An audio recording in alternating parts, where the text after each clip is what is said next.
Hello everyone, welcome back to my channel. और आज के इस वीडियो में भी हम कंटिन्यू कर रहे हैं। हम क्वेश्चंस कर रहे थे इलेक्ट्रोकेमिस्ट्री चैप्टर के अंदर। ठीक है, तो जो भी हमारे एक्स्ट्रा क्वेश्चंस थे जो एनसीईआरटी वाले हैं वो तो हमने ऑलरेडी देख ही लिए हैं। यहाँ पर कुछ एक्स्ट्रा क्वेश्चंस कर रहे हैं, इनका भी अप्रोच उसी तरीके से रहता है। बाकी इनके अंदर कुछ एक्स्ट्रा क्वेश्चंस हैं इस तरीके के जो आपकी एनसीईआरटी बुक के अंदर नहीं होंगे।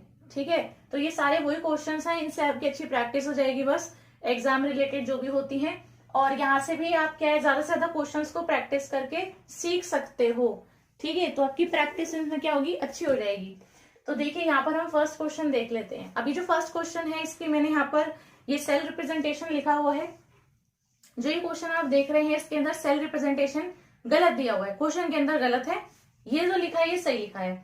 सो यहाँ पे देखिए आपको एक सेल बताया हुआ है, आपको ईएमएफ बताना है इसका एट 25 डिग्री सेल्सियस। तो यानी ये वाला जो आपका सेल है, ये जो आपको दिया हुआ है, इसका आपको ईएमएफ निकालना है। ईएमएफ निकालना है इसका मतलब क्या है, आपको ई की वैल्यू निकालनी है। यानी बेसिकली ई सेल कितना है ये बताना है आपको इसका। और इसके बाद में आपको दे रखा है यहाँ पर E naught cell. E naught cell दिया है 0.46। तो यहाँ पर मैं लिख रही हूँ ई नॉट जो है वो कितना है 0.46 वोल्ट है। यहाँ पे आपको ई निकालना है, बस ये दिया है। और log 10 की पावर n जो है वो किसके इक्वल रहेगा, n के इक्वल, क्योंकि वो हो जाएगा n log 10। log 10 इज 1, तो सिंपली आपका कितना आएगा n। ठीक है, तो वो आपकी एक्स्ट्रा चीज दी हुई है। अब देखिए यहाँ पर आप e कैसे निकालोगे, इसका आपको फॉर्मूला पता है। e निकालने का क्या है, e सेल जो है वो आपका होता है E naught cell minus 0.059 divide by n log, यहाँ पर आपकी जो भी स्पीशीज आएगी और नीचे भी आपकी जो स्पीशीज आएगी। ठीक है, तो यहाँ पे आपको ई नॉट दे रखा है। ठीक है, एन की वैल्यू कहाँ से पता चलेगी, इसकी रिएक्शन से। और यहाँ पे जो भी स्पीशीज आएंगे उनके कॉन्सेंट्रेशन की पावर कितनी आएगी वो भी आपको कैसे पता चलेगा, रिएक्शन से ही। तो देखो इसकी रिएक्शन लिख लो आप। यहाँ पर आपको दिख रहा है ये जो लेफ्ट साइड में दिया है इसका मतलब है इसका ऑक्सीडेशन हो रहा है, ये साइड में जो लिखा है इसका रिडक्शन हो रहा है। ठीक है, तो देखिए आपका ऑक्सीडेशन किसका हो रहा है, कॉपर 2+ में जा रहा है, तो यानी इस साइड में क्या होगा Cu। ठीक है, और यहाँ पर राइट हैंड साइड में किस में चले जाएगा, Cu2+ में। और यहाँ पर Ag+ का रिडक्शन हो रहा है, Ag में जा रहा है, तो यहाँ पर होगा Ag+ में। और राइट हैंड साइड में किस में जाएगा, वो जीरो स्टेट के अंदर, तो यानी कि ये हो जाएगा सिर्फ और सिर्फ Ag। लेकिन यहाँ पे अब हम क्या देखेंगे कि इधर जितने इलेक्ट्रॉन्स का चेंज आया इधर भी उतने इलेक्ट्रॉन्स का चेंज आना चाहिए, दोनों में बराबर होना चाहिए। तो यहाँ पे अगर ये कॉपर 0 से 2+ में जा रहा है इसका मतलब 2 इलेक्ट्रॉन्स का चेंज है, लेकिन यहाँ पर कितना है, सिर्फ एक ही इलेक्ट्रॉन का चेंज है। तो यहाँ पर हम क्या करेंगे, इसको 2 से मल्टीप्लाई कर देंगे, अब होगा। ठीक है, बराबर चेंज इलेक्ट्रॉन्स का। तो एन की वैल्यू पता लग रही है, यहाँ से 2 इलेक्ट्रॉन्स का चेंज है। ठीक है, और राइट हैंड साइड में देखिए कॉपर 2+ साइंस है, तो ऊपर क्या आएगा आपका कॉपर 2+ की कॉन्सेंट्रेशन, और इधर क्या आपका Ag+ है, तो नीचे क्या आ जाएगा आपका Ag+ आयंस का स्क्वायर। सही है, अब मैं ये रिएक्शन हटा देती हूँ क्योंकि ये जो बनना था ये फॉर्मूला ये मैंने लिख दिया है, ये आ गई है चीज।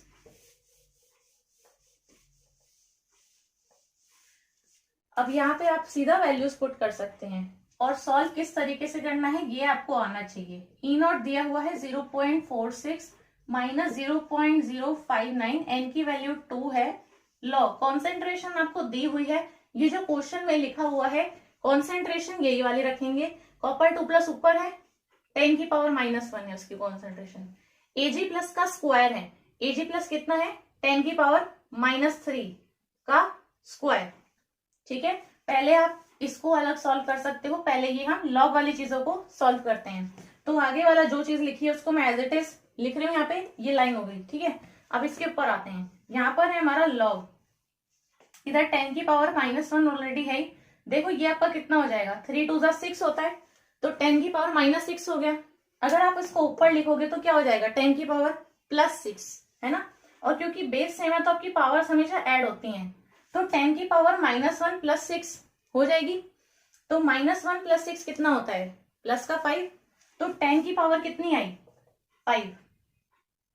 अगर आप क्वेश्चन के अंदर देखोगे एक जो आपको हिंट दिया हुआ था कि log 10 की पावर n जो होता है वो n के इक्वल रहता है, मतलब अगर log 10 की पावर 5 है तो इसको सॉल्व करके सिर्फ 5 आएगा। अगर log 10 की पावर 30 है तो सिर्फ कितना आएगा, 30 आएगा इस पूरे की जगह पे, क्योंकि log m की पावर n जो होता है वो होता है n log m। अगर नहीं पता हो तो मैं यहाँ पर बता देती हूँ कि log ये आपका 10 की पावर मान लो m है, तो ये m जो है ये आगे आ जाता है और ये log 10 एज इट इज लिख देते हैं। क्योंकि log 10 जो है ये होता है आपका 1, तो सिर्फ क्या रह जाता है m, मल्टीप्लाई में 1 करोगे तो m ही तो रहा, तो यानी कि जो ऊपर पावर थी सिर्फ वो आ जाती है, तो इसीलिए कहा जा रहा है कि जो इसके ऊपर पावर है सिर्फ वो आ जाएगी आगे।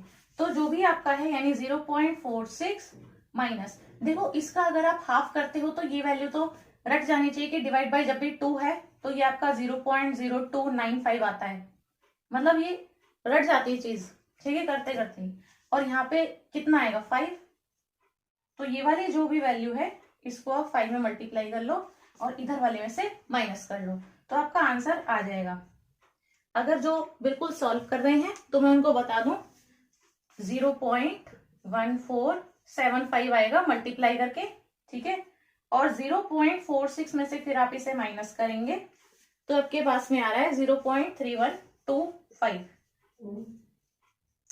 वोल्ट्स में, क्योंकि ई सेल निकाला है। तो आप अप्रोच देख सकते हो क्वेश्चंस को सॉल्व करने की किस तरीके से है। तो ये फर्स्ट क्वेश्चन है।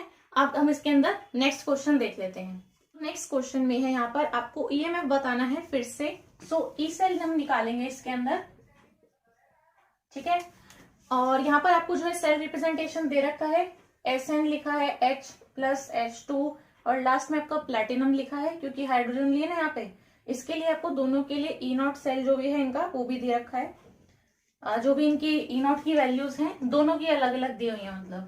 तो इससे सबसे पहले तो आप ये देख लो कि जिसका कम है और जिसका ज्यादा है उसके साथ में क्या क्या होने वाला है।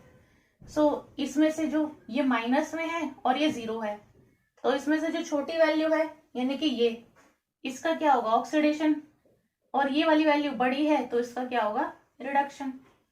मतलब जिसका E0 ज्यादा वो रिड्यूस होना चाहता है उसका रिडक्शन, और जिसका E0 कम है यानी कि वो क्या होगा ऑक्सीडाइज होगा यानी ऑक्सीडेशन होगा। उसी बेस पे इनकी रिएक्शन भी लिख सकते हैं, क्योंकि वो जो रिएक्शन होगी वहीं से हमारे पास में वो कॉन्सेंट्रेशन वाली टर्म वगैरह आ जाती हैं और N की वैल्यू भी आप बता सकते हैं।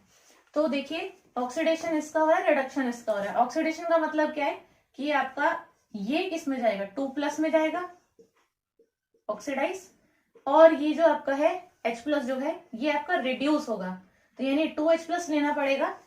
ये किस में जाएगा 0 स्टेट में यानी H2, ठीक है, इसलिए 2H+ लिया है।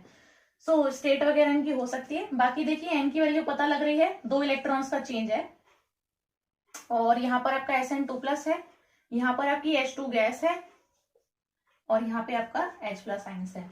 सो अगर आप E बताना चाहते हो यहाँ से, तो E सेल कितना हो जाएगा इसका, E सेल हो जाएगा इसका E0 minus 0.059 divide by N log, यहाँ पर मैं रख दू N की वैल्यू 2 है, और E0 जो है E0 हमें कैलकुलेट अभी करना है, ठीक है, क्योंकि ये नहीं पता है इनके इंडिविजुअल जो भी वैल्यू है वो उससे कैलकुलेट हो जाएगा। E0 0.14 आएगा। सो देखो लॉग के आगे क्या आएगा, इधर देखिए राइट हैंड साइड में कॉन्सेंट्रेशन है किसकी SN2+ की, और अगर हमारे पास में ये H2 गैस है तो हम यहाँ पे प्रेशर ऑफ H2 गैस भी लेते हैं, ठीक है, क्योंकि ये 1 बार दिया है इसके अंदर सेल रिप्रेजेंटेशन में, तो 1 से मल्टीप्लाई करेंगे यानी प्रेशर ऑफ H2 अगर हम 1 रखेंगे तो कुछ फर्क नहीं पड़ेगा यहाँ पे, तो रखेंगे इस तरीके से। और इस साइड में क्या है H+ आयंस है, तो यहाँ पे हम क्या करेंगे H+ आयंस का स्क्वायर भी करेंगे। E0 कैलकुलेट करके मैं यहाँ पे दिखा देती हूँ। E0 इस सेल का कैसे निकलेगा, E0 जो रिडक्शन वाली स्पीशीज है माइनस E0 जो ऑक्सीडेशन वाली स्पीशीज है। अगर ठीक से लिखा जाए इन चीजों को तो हम सेल को रिप्रेजेंट करके निकालते हैं इन चीजों को, जैसे कि यहाँ पर E ऑफ सेल लिखते हैं या फिर E0 ऑफ सेल लिखते हैं, तो उस सेल की बजाय आप इस सेल को रिप्रेजेंट कर सकते हैं, जो सेल दिया है ना वो उसको रिप्रेजेंट हम कर सकते हैं इसके अंदर। और जो यहाँ पे हम ये E0 कैलकुलेट करते हैं, तो जो रिडक्शन वाली चीज है, रिडक्शन किसका हो रहा है इसका, सो हम E0 ऑफ रिडक्शन की जगह हम क्या लिखते हैं यहाँ पे E0 of H+/H2 minus E0 of SN2+/SN, ऐसे, ठीक है, तो वो उनकी वैल्यूज फिर रख दी जाती हैं। तो यहाँ पर मैंने किस तरीके से दिखाया है कि आपको ये याद रहे कि इधर रिडक्शन लिखना है माइनस ऑक्सीडेशन करना है। अब देख लो रिडक्शन किसका हो रहा है, इसका, तो हम लिखेंगे यहाँ पे 0.00 minus E not of oxidation, oxidation इसका हो रहा है 0.14 है माइनस का, तो माइनस 0.14, माइनस माइनस क्या हो गया, प्लस हो गया ना, तो वही मैंने कहा कि 0.14 आएगी यहाँ पे ई नॉट की वैल्यू। यहां से देखकर ही पता चल रहा है, दिस माइनस दिस करोगे तो माइनस माइनस प्लस हो गया। सो यहाँ पे आपका ई सेल कैसे निकल जाएगा, ई नॉट यानी 0.14 माइनस, देखिए मैंने फिर से कहा 0.059 डिवाइड बाई 2, ये तो याद हो जाता है कि 0.0295 आता है, ठीक है। और इधर रखते हैं वैल्यू, इधर क्या आएगा लॉग SN2 प्लस की कॉन्सेंट्रेशन कितनी दी है, ये देखो सेल रिप्रेजेंटेशन के अंदर दी हुई है 0.001, प्रेशर 1 बार दिया है H2 का, मल्टीप्लाई 1 करोगे तो 1 से कुछ फर्क नहीं पड़ा मल्टीप्लाई करने पे। H प्लस आयंस की कॉन्सेंट्रेशन दी है 0.01 का स्क्वायर, सही है, जो थी वही मैंने यहाँ पे लिखी है। अब यहाँ पे मैं इसको चेंज कर लूं, एक 0 है, इसका स्क्वायर अगर आप करोगे तो 2 0 भी और आएंगे इसके अंदर। सो बेसिकली 2 0 और आने का मतलब है 0.01 तो था ही, ये हो जाएगा 001। इस चीज को आप सॉल्व कर लो, कैसे, आप सिंप्लीफाई कर सकते हो, ये पॉइंट हटाओ, पॉइंट के आगे 1 2 3 4 डिजिट थे तो ऊपर आप 4 0 ले लो, ठीक है। ऊपर वाला भी पॉइंट एक ही साथ में हटाओ, ऊपर वाले में 1 2 3 डिजिट थी, ठीक है, तो नीचे आप 3 0 लगाओ। आगे वाले 0 की कोई वैल्यू नहीं है, कितनी भी 0 लगा लो आगे कोई वैल्यू नहीं हुई है ना। अब जो बाद वाली चीज बची है उसको तो कोई भी सॉल्व कर सकता है, सबसे इजी चीज है ये, किसी ने नहीं भी किया हो नहीं भी आता हो तो उनको भी ये चीज समझ में आ जाए। 3 0 से 3 0 गई, 10 बचा, तो log 10 की वैल्यू कितनी होती है 1, यानी इस पूरी चीज को हटा सकते हैं हम, कोई मतलब नहीं है इसको लिखने का, log 10 1 होता है ना, तो 1 से मल्टीप्लाई करके क्या दिखाना है इधर। सो सिंपली आंसर क्या आएगा, 0.14 में से 0.0295 माइनस करो तो E निकल जाएगा 0.11, इसका आंसर है 0.1105, माइनस आप कर सकते हो, ठीक है, बस यही चीज है, इतनी सी कैलकुलेशन है माइनस करने की बस। सो ये आपका सेकेंड क्वेश्चन करने का तरीका है। तो जब भी प्रेशर भी दिया होता है तो हम उसे भी यहाँ पे लेते हैं क्योंकि उस चीज का प्रेशर है यहाँ पे, सो वो प्रेशर लिया जाएगा, सॉलिड वाली चीजें छोड़ी जाएंगी, ठीक है। तो आंसर इसका इतना आएगा। नेक्स्ट क्वेश्चन में है, a potential difference of 20 volts apply to the ends of a column, 20 volt का पोटेंशियल डिफरेंस जो है ये अप्लाई किया है किसी कॉलम के अंदर, तो यहाँ पे कितना लिखा है 20 वोल्ट है। सो V की वैल्यू आपको बता दी गई है, 0.1 मोलर का AgNO3 का सोल्यूशन है। सो आपको कॉन्सेंट्रेशन पता लग रही है 0.1 मोलर है, 4 सेंटीमीटर का डायामीटर है, तो D की वैल्यू कितनी है 4 सेंटीमीटर है। इसके साथ में 12 सेंटीमीटर इन लेंथ, तो L भी दे रखा है, लेंथ कितना है 12 सेंटीमीटर है, और यहाँ पर करंट दिया है 0.20 एम्पियर्स का है, तो यानी I की वैल्यू दी है 0.20 एम्पियर्स है, ये सब दिया हुआ है। और आपको कैलकुलेट करना है क्या, कंडक्टिविटी बतानी है। सो कंडक्टिविटी यानी कापा आप किस तरीके से बताओगे, इन वैल्यूज का यूज करके। सो कापा आप किस तरीके से निकाल सकते हैं, देखिए एक जो रिलेशन था वो मैंने आपको बताया ही था कि G star is equals to RK, मतलब ये G स्टार आपका सेल कांस्टेंट है, ये आपकी रेजिस्टेंस है और ये आपकी कंडक्टिविटी है, ठीक है। तो यहां से कापा निकालने के लिए, यानी ये जो आपकी कंडक्टिविटी पूछी है इसे निकालने के लिए आपको रेजिस्टेंस पता होनी चाहिए, R की वैल्यू निकलनी चाहिए सबसे पहले, और G स्टार पता होना चाहिए। G स्टार क्या होता है L/A होता है, ये लेंथ है, ये आपका एरिया है, ठीक है। तो दोनों चीजें आप कैसे निकालोगे, यहाँ पे देखो आपको डायरेक्टली डेटा ना देके आपको ऐसे डेटा दिया है, यानी कि रेजिस्टेंस आपको निकालनी है, लेकिन वो नहीं गिवन आपको, यहाँ पे ये वोल्ट गिवन है, ठीक है, और I की वैल्यू गिवन है। हमें रिलेशन जो पता है वो पता है ना, V is equals to IR होता है, तो यहां से हमें अगर R निकालना है तो वो क्या हो जाएगा V/I, V क्या है कितना वोल्ट है 20 है, और I कितना करंट है 0.20 है, तो क्या आप रेजिस्टेंस नहीं निकाल सकते, ओम्स में निकाल सकते हैं। तो यहां से जो रेजिस्टेंस आएगी उसको आप यहाँ पे रखो, एक चीज पता लग गई। अब यहाँ पे जी स्टार जो होता है वो L बाई ए के इक्वल होता है। लेंथ आपको दे रखी है, दी हुई है 12 सेंटीमीटर है। अब आपको एरिया बताना है। ए आपको गिवन है? नहीं गिवन। आपको और क्या दिख रहा है इसके अंदर? डायामीटर दे रखा है। डायामीटर क्यों दिया है इसके अंदर? आपको दिख रहा है उसके अंदर, उसने कहा क्या, एंड्स ऑफ अ कॉलम, किसी कॉलम की बात की है, तो उसका अगर आप एरिया निकालते हो तो पता है पाई आर स्क्वायर होता है। पाई यानी 22/7, और आर नहीं पता रेडियस, लेकिन डी तो पता है भाई। रेडियस नहीं पता, डायमीटर तो पता है आपको। रेडियस क्या है? डायमीटर का आधा। तो डायमीटर अगर 4 है तो रेडियस होगी 2, तो 2 का स्क्वायर करो। तो यहाँ पे जितना भी आएगा आपके पास में एरिया, उसे यहाँ पे रखो। लेंथ गिवन है 12, तो दिस अपॉन दिस, दोनों चीजें अगर पता लग गई तो जी स्टार भी आपको पता लग गया, तो कापा वहां से निकल सकता है। ठीक है, ये आपकी क्या रहती है, सॉल्व करने की अप्रोच रहती है कि मुझे दिया क्या है और मुझे निकालना क्या है, तो किस तरीके से वो निकल सकता है, तो वहां तक कैसे जाना है, वो ऐसे चलती है चीज। अब बाकी चीज रहती क्या है? बाकी चीज क्या रहती है? बाकी चीज रहती है ये प्लस माइनस इंटू डिवाइड करने की, बस। वो कैलकुलेशन वगैरह करो, अप्रोक्सीमेट आंसर आ रहा है तो भी, तो वो चीज चल जाती है। ठीक है, और आपका निकल जाएगा बस सॉल्व करके। यही चीज तो पता होनी चाहिए। अब यही नहीं पता होगा कि करना है इस तरीके से, तो फिर आपको कितना ही ये सॉल्व वगैरह करना आता हो, उस चीज से आप कुछ नहीं कर सकते हो। तो यहाँ पे आपको पता होना चाहिए कि करना कैसे है, अप्रोच कैसे होगी, ये चीजें पता होनी चाहिए बस। ठीक है, तो ये चीज होनी चाहिए बस। अब आपको इसको सॉल्व करना है। इस पॉइंट को हटाओगे, 2 0 ऊपर है, काटोगे इसको तो 100 आएगा, तो 100 ओम हो गया। तो यानी आर की वैल्यू मुझे पता लगी। अब जो पता लग गई है उसको मैं यहाँ पे रख दूं। आर की वैल्यू 100 ओम्स हो गई है। यहाँ पर आर पता लग गया है। ए की वैल्यू, ए की वैल्यू मैं बताती हूँ। यहाँ पे 2 का स्क्वायर यहाँ पे आएगा। ठीक है, तो वो उतना ही हो गया एक्चुअली में। तो यहाँ पे आप स्क्वायर करोगे और यहाँ पे है 22/7, तो इससे मल्टीप्लाई करके डिवाइड बाई 7, तो 12.7557 सेंटीमीटर स्क्वायर रहता है इसकी यूनिट। ठीक है, अब यहाँ से कापा जो है मैं लिख देती हूँ कि कापा जो है वो हो जाएगा G star by R. G star होता है L बाई ए, आर को अलग से लिख लो 1/r करके। एल कितना दिया है? 12 सेंटीमीटर दिया है। एरिया जो निकल कर आया है 12.57 सेंटीमीटर स्क्वायर आया है, एक से एक कट जाएगा। रेजिस्टेंस आपको पता है 100 ओम्स में आई है। ठीक है, ये ऊपर जाके ओम इनवर्स, तो क्या आ गया? Ohm inverse centimetre inverse. Number कितना आएगा सॉल्व करके?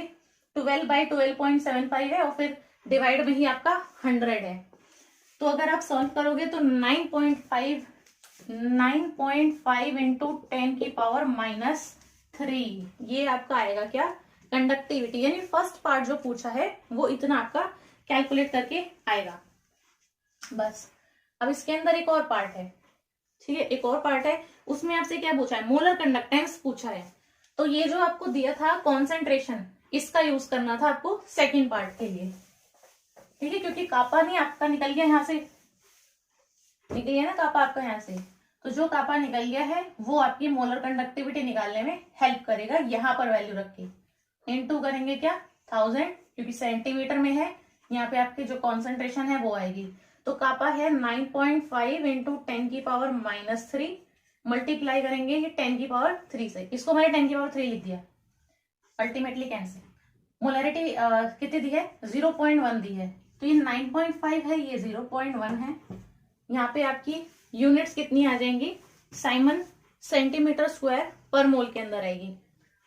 तो यहाँ पे आपकी हो जाएगी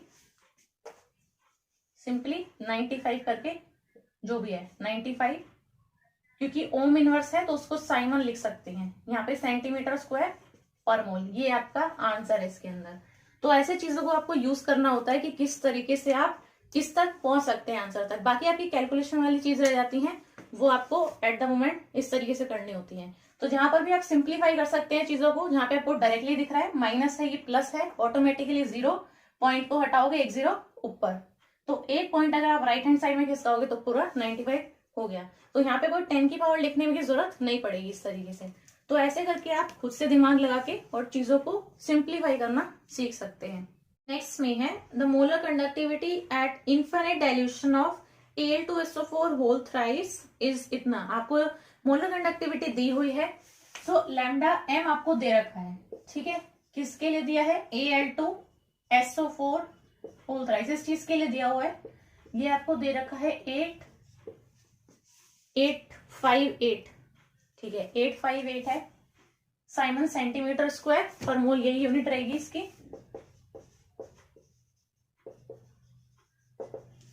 इसके बाद में आपको यहाँ पर दिया हुआ है SO4 2 नेगेटिव के लिए लिमिटिंग मोलर कंडक्टिविटी, सो यानी लैम्डा नॉट हो गया वो उसका, ठीक है। इसकी भी आपको वैल्यू दी हुई है, ये है 160 है साइमन सेंटीमीटर स्क्वायर पर मोल में। तो आपको किसकी बतानी है? आपको बतानी है यहाँ पे एल्यूमिनियम 3+ आयंस की मोलर आयनिक कंडक्टिविटी। तो ये जो एल्यूमिनियम 3+ आयंस है उसके लिए बतानी है। सो ये लैम्डा नॉट बताना है इसका। तो सिंपली आपको क्या करना है, Al2SO4 होल थ्राइस के लिए कितना है वो लिखेंगे हम यहाँ पे। सो Al2 है, ठीक है, और SO4 होल थ्राइस है, ये है पूरा। सो ये किसके इक्वल होगा? देखो इसके अंदर 2 है क्या एल्यूमिनियम और 3 है क्या SO4, ठीक है। सो ये हो जाएगा lambda naught of aluminium 3+ plus lambda naught of SO4 2 negative. अब यहाँ पे Al2 है तो यहाँ पे हम 2 से मल्टीप्लाई कर देंगे, SO4 3 है तो यहाँ पे हम 3 से मल्टीप्लाई कर देंगे, बस यही चीज है। अब इसकी वैल्यू आपको दी हुई है 858 है, तो यहाँ पे 858 लिख दो। ये आपको फाइंड आउट करना है तो इसको एज इट इज रहने दो, ठीक है। और प्लस इसकी वैल्यू आपको दी है, 3 मल्टीप्लाई करके नहीं दिया वो वैल्यू, वो सिर्फ इसकी वैल्यू है। तो कितनी है? 160, तो उसको 3 से मल्टीप्लाई करो जो भी वैल्यू आपको दी है। सो 16 3 48 होता है। तो इस चीज को मैं इस साइड में लिख रही हूँ अभी ऐसे, इसको हम इस साइड में ले लेंगे। सो 16 3 48 होता है, तो 480 में से हम माइनस करेंगे। सो 2 एल्यूमिनियम 3+, ये आपके पास में आएगा यहाँ पे 378। बस यहां से आपको ये लैम्डा नॉट निकालना है, ये रह गया आपका एल्यूमिनियम 3+ लिख दिया मैंने दोनों जगह पे। सो ये निकालने के लिए आपको डिवाइड बाई 2 करना पड़ेगा। सो आयनिक कंडक्टिविटी जो है इसकी, मोलर आयनिक कंडक्टिविटी वो निकलेगी। सो 378 divide by 2, so that is 189 Simon centimetre square पर मोल। और किसी चीज का भी दिया है, मान लो इसके अलावा कुछ और है, MgCl2 है और कुछ भी है, तो उसके हिसाब से फिर यहाँ पे ये चीजें चेंज हो जाती हैं, दैट्स इट, ठीक है। तो क्योंकि ये 2 थे तो इसलिए 2 से होगा, इसमें 3 है तो 3 से होगा, बाकी सब चीज ये सिंपल है एकदम। सो इसमें आपका 189 साइमन सेंटीमीटर स्क्वायर पर मोल करेक्ट आंसर है। नेक्स्ट क्वेश्चन देखिए, यहाँ पर आपको जो कंडक्टिविटी बता रखी है और मोलैरिटी आपको बताई हुई है। सोल्यूशन जो है किसका है? एसिटिक एसिड का है। 0.00241 0.00241 मोलैरिटी है। आपको मोलर कंडक्टिविटी दे रखी है, कंडक्टिविटी दे रखी है। अच्छा, तो कंडक्टिविटी यानी कापा दिया हुआ है। सो कापा जो है इसकी वैल्यू दी हुई है, ये है आपकी 7.896 इंटू 10⁻⁻5। इसके बाद में आपको मोलर कंडक्टिविटी निकालनी है। सो यानी लैम्डा m, ये चीज जो है ये आपको फाइंड आउट करनी है। लैम्डा नॉट आपको दिया हुआ है इसके लिए, एसिटिक एसिड के लिए है 390.5। सो लैम्डा नॉट दे रखा है 390.5, यूनिट वही रहेगी साइमन सेंटीमीटर स्क्वायर पर मोल है।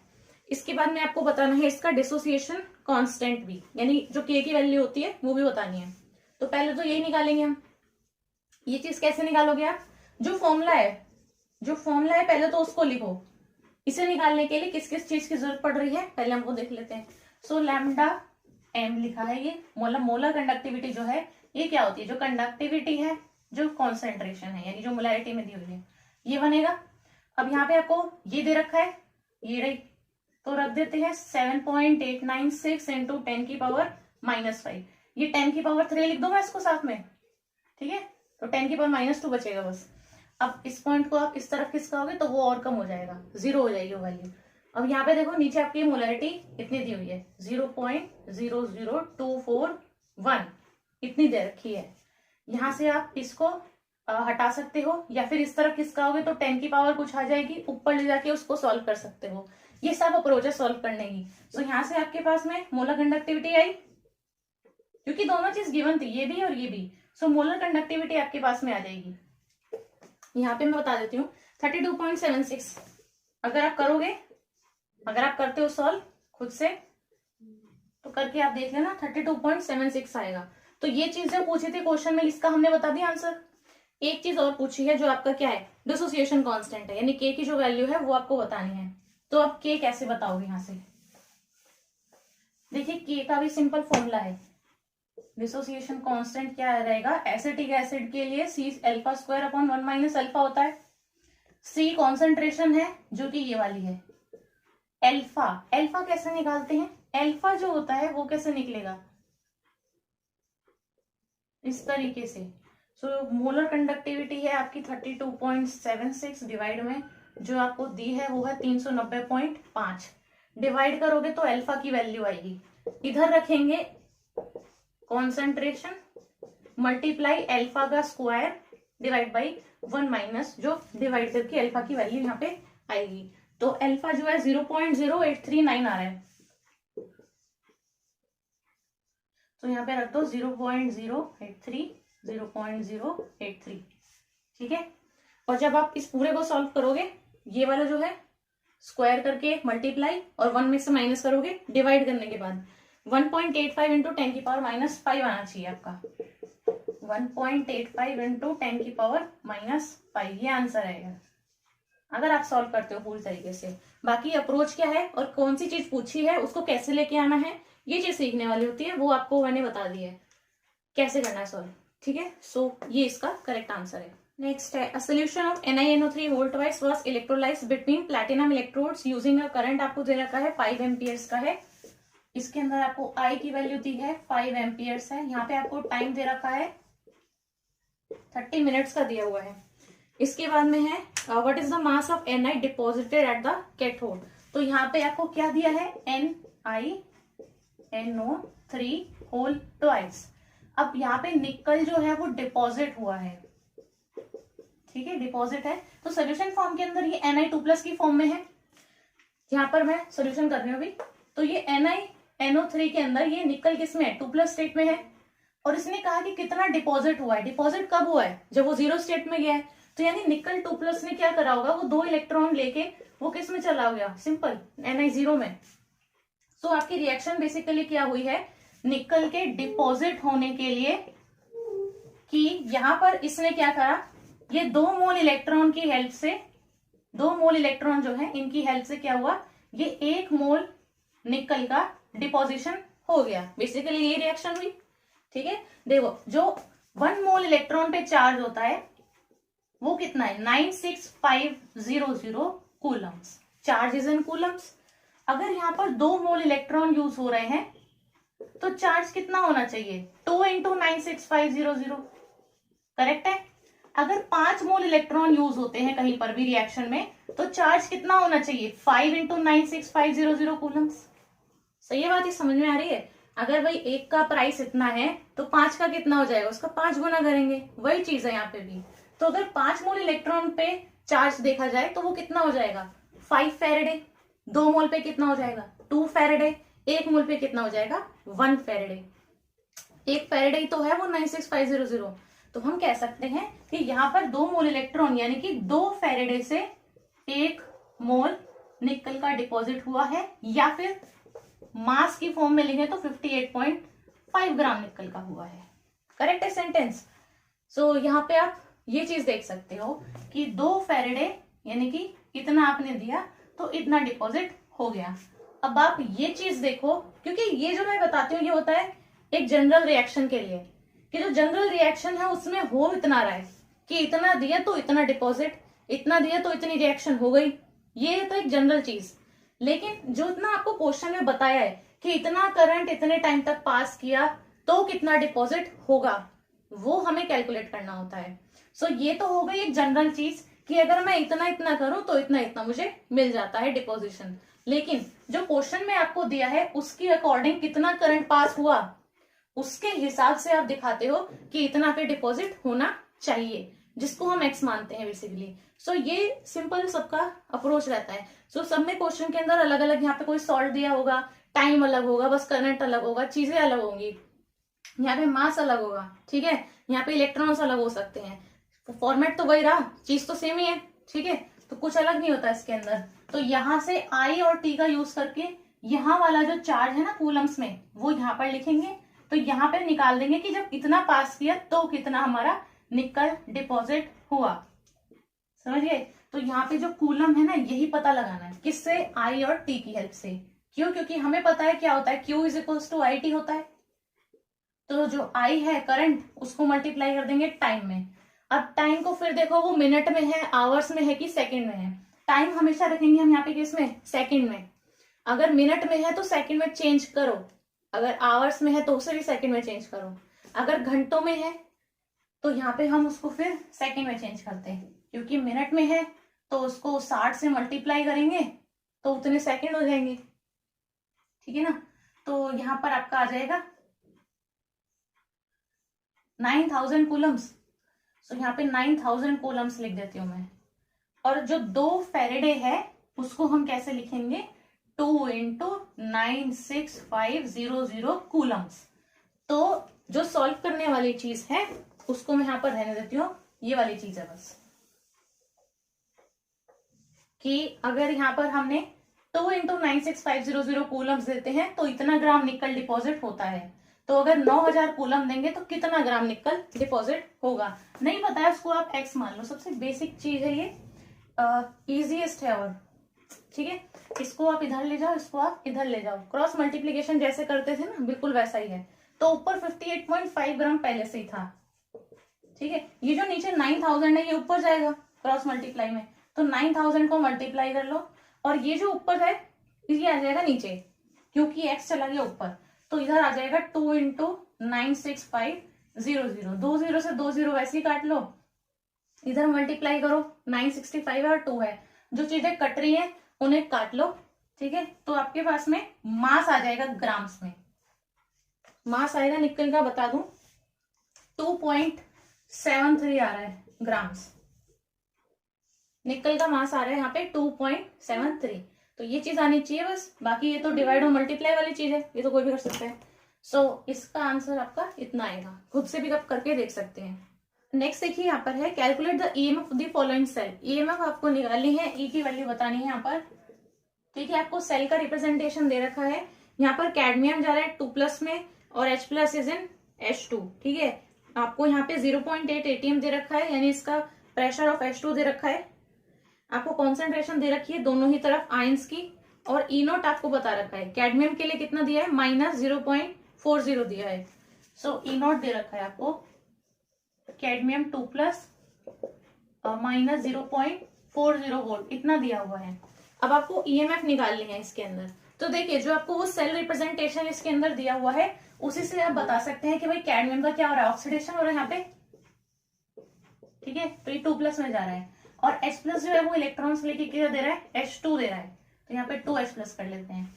अभी देखिए यहाँ पर आपको पता ही है इसका दिया है किसमें, माइनस में, और E0 जो आपका H+ H2 0 रहता है, 0 वोल्ट, ठीक है। तो आपको दिख ही रहा है भाई इसका रिडक्शन होना है और इस कैडमियम का ऑक्सीडेशन होना है। कैसे भी देख लो, वो जो सेल रिप्रेजेंटेशन दिया है उसी से पता लग रहा है कि ये लिखा है लेफ्ट साइड में ऑक्सीडेशन, ये लिखा था राइट साइड में तो रिडक्शन, ठीक है। जो सॉल्ट ब्रिज है उसकी बात हो रही है यहाँ पे। तो देखो यहाँ पे ऑक्सीडेशन हो गया, यहाँ पे आपका रिडक्शन हो गया। इलेक्ट्रॉन्स चेंज कितने हो गए, 2 इलेक्ट्रॉन्स का चेंज आ रहा है। ई सेल पूछा है ना यहाँ पे, तो ई सेल निकल जाएगा। पहले E0 बता सकते हो आप, 0.40 आएगा। जो E0 निकलेगा सेल का वो क्या हो जाएगा, E0 of reduction minus E0 oxidation. E0 reduction किसका हो रहा है, आप ऐसे करके सेल को रिप्रेजेंट कर सकते हो, मतलब वो जो हाफ सेल है उसको आप बता सकते हो। E0 कैडमियम 2+ से जा रहा है कैडमियम में। तो मैंने यही चीज कही थी कि रिडक्शन वाली चीज को ऐसे लिख सकते हो, इसका रिडक्शन हो रहा है। ऑक्सीडेशन ना लिख के आप ये लिखोगे कि ये वाला है, ठीक है। दोनों हाफ सेल को रिप्रेजेंट किया जाएगा। अब हाइड्रोजन का 0 है, माइनस इसका दिया है -0.40, तो माइनस माइनस प्लस हो गया ना, तो 0.40 आ गया E0 की वैल्यू। तो ई सेल निकल जाएगा यहाँ से E0 माइनस 0.059/n log। अब देखिए इस वाली जो रिएक्शन है इसके अंदर राइट हैंड साइड में कैडमियम 2+, ये रहा n, ठीक है। तो यहाँ पे कॉन्सेंट्रेशन आ जाएगी कैडमियम 2+ की। साथ ही साथ देखो H2 गैस है तो प्रेशर ऑफ H2 गैस होगा डिवाइड में, यहाँ पे आपका क्या है H+ आयंस की कॉन्सेंट्रेशन का स्क्वायर, तो डिवाइड में लिख देते हैं, सही है। अब यहाँ पे देखिए ये जो दिया है ना ये आपको लिखा है 0.8 atm। हाँ, सो ई नोट कितना है 0.40 माइनस 0.059, एन की वैल्यू 2 है, यहाँ पे 2 इलेक्ट्रॉन्स का चेंज है, लॉग कैडमियम 2+ की कॉन्सेंट्रेशन कितनी दी है क्वेश्चन के अंदर दी हुई है 0.01, और प्रेशर दिया है H2 का 0.8, दोनों को मल्टीप्लाई करेंगे, ठीक है, डिवाइड में H+ आयंस की कॉन्सेंट्रेशन का स्क्वायर 0.02 का स्क्वायर। अब हम पहले बाकी नहीं, पहले हम इस चीज को सॉल्व करते हैं, फिर जो आता है उसको इधर वाले के साथ में इसको डिवाइड कर लेते हैं, फिर मल्टीप्लाई कर लेते हैं, फिर इधर वाले में से माइनस कर लेते हैं, ये चीज चलती है। तो इसको सॉल्व करो पहले, दो लॉग के आगे जो भी चीज है, ये है 0.01, मल्टीप्लाई करोगे 0.8 के साथ में, अगर 8 के साथ में करोगे तो सिंपल 8 आता है, अगर 0.8 के साथ में करोगे तो 0.008 हो जाएगी वैल्यू फिर, ठीक है। अब देखो 2 का तो 4 होना है स्क्वायर, और पॉइंट के बाद में एक 0 है और फिर 2 है, तो 2 0 और आ जाएंगे अब, और फिर 4 स्क्वायर अगर करोगे जब, तो ये चीज आ जाएगी आपके पास में। अब यहाँ पे आपका है, देखो नीचे आपका पॉइंट के बाद में एक चीज एक्स्ट्रा है, ऊपर कितने 1 2 3 है इस तरीके से, यहाँ पर कितने हैं, यहाँ पर 3 0 है, फिर 4 है, 4 2 8 होता है, और ऊपर एक एक्स्ट्रा बचेगा जो 0 होगा, तो इसीलिए यहाँ पर कटने के बाद में कितना आ जाएगा, पूरा 20 आएगा फिर, ठीक है। तो 20 आने वाला है, तो डायरेक्टली पता लग रही है मुझे चीज यहाँ पे, तो log 20 आ रहा है। आगे वाला जो चीज है ये पूरा, ये तो रह गई। सो देखो log 2 जो होता है, log 2 जो होता है वो होता है 0.3010, तो अगर log 20 की वैल्यू पूछी जाए तो कितनी हो जाएगी 1.3010, मतलब बस 1 लगा देना, 1 1 1 बढ़ जाएगा उसके अंदर, वो कुछ नहीं है, ठीक है। तो log 20 कितना हो जाएगा 1.3010 हो जाएगा। तो यहाँ पे आगे वाला जो नंबर है 0.40 माइनस, देखो मैंने कहा 0.059 डिवाइड बाई 2 हमारा पता ही है 0.0295 आता है, ठीक है, 295 आता है, और log 20 की वैल्यू कितनी आएगी 1.3010। तो ये वाले जो दो वैल्यू है ना इनको हम मल्टीप्लाई करते हैं, फिर जो आता है उसको 0.40 में से माइनस कर लेते हैं। हाँ मैं बताती हूँ कितना आंसर आपका आने वाला है। इसको अगर आप मल्टीप्लाई करोगे तो आएगा 0.04, और 0.40 में से 0.04 माइनस करोगे तो 0.36 आएगा आंसर। सो आपका E की वैल्यू कितनी आ गई 0.36 वोल्ट्स, ये आपका आंसर है। सो ऐसे करके आप कैलकुलेट कर सकते हैं। सो यही थी हमारी आज की वीडियो। अगर वीडियो आपको पसंद आई हो, अच्छी लगी हो, तो इस वीडियो को आप जरूर से लाइक कर दें, अपने फ्रेंड्स के साथ में शेयर कर सकते हैं, और अगर आप चैनल पर पहली बार आए हैं तो चैनल को जरूर से सब्सक्राइब कर लें, साथ ही साथ बेल आइकन को भी प्रेस कर लें, ताकि जैसे ही मेरी कोई भी नई वीडियो आती है तो आपके पास में सबसे पहले आ सके और आप उस वीडियो को देख पाए। तो अब हम मिलेंगे नेक्स्ट वीडियो में। So thanks for watching this video.